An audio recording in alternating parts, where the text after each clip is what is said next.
people don't get involved in violent extremism without suffering. Carlos, my son, was 18 and a half years old when he was looking for something different other than the religion he was brought up as a Baptist. Carlos got into some trouble in college, along with other friends, so-called friends. And he was incarcerated for one night in jail for having weapons and marijuana.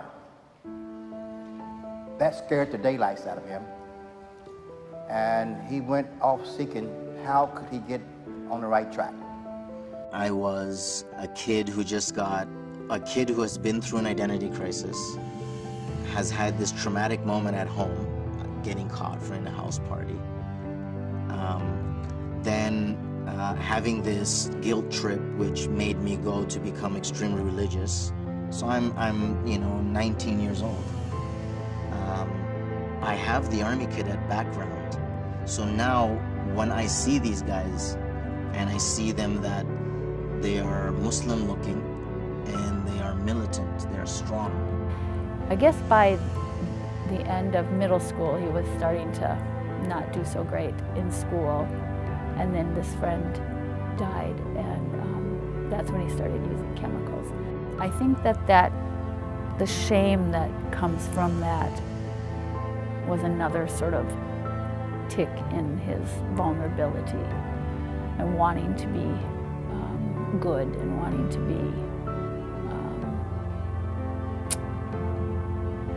of purpose, really wanting to be of purpose. Most of us human beings can find a healthy way to process suffering that stops it from spilling out into the rest of the world and spilling out as in the form of violence.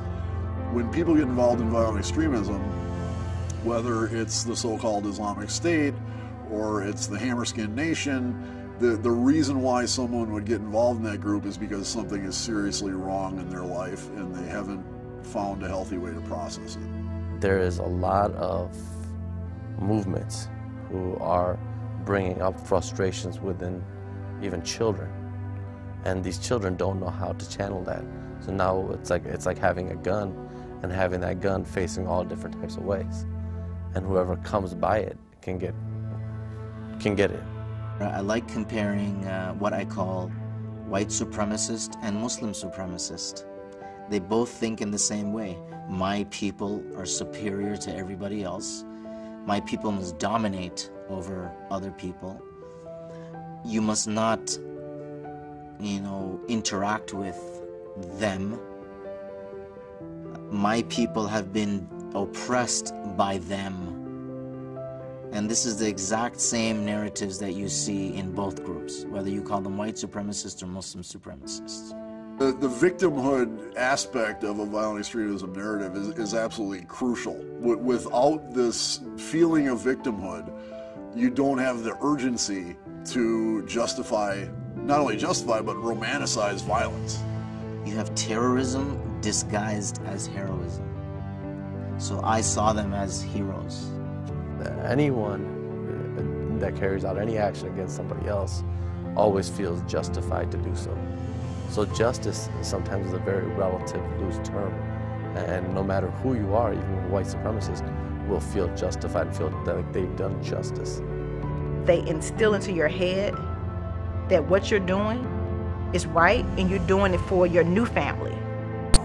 It's really very painful that such an innocence, such a happy life that you can see through. You could have been somebody big, somebody who could have helped society, whether as a doctor, as a lawyer, as an engineer, somebody who had the talents and the future and the passion, that his innocence was taken advantage of by adults who knew better. She became easily persuaded, I think, and it led her down the wrong path. When he gets arrested, I was kind of like, oh, why did they arrest my son? He didn't do anything. And but after he opened up and he said, Mom, I lied to you, I was kind of realized that there was radicalization going on. And what they do is try to get your heart and your mind and try to get you to join their cause. And so whether you're doing something good for your community, whether you're going to school, whether you have a nice job, all of that, they're going to make it seem like it's worthless and that there's something greater that you can be doing. Of course, my son, someone tell him to go Syria. It's not something that he just made it up. All those lectures will talk about how it wasn't a time for just, talking, but it was a time for action. He was sent off to another foreign country to be trained and programmed and brainwashed and to kill. It happened outside the Army-Navy Career Center on Rodney Parham just after 10 this morning. The suspect is 23-year-old Abdul Hakim Muhajid Muhammad and is behind... June 1st of 2009, I got a phone call from an FBI agent. He said, Mr. Bledsoe, we wanted to call you to tell you that it's been a shooting in Little Rock and your son was involved. Suspect, formerly known as Carlos. And if someone he trusted who's talking about God,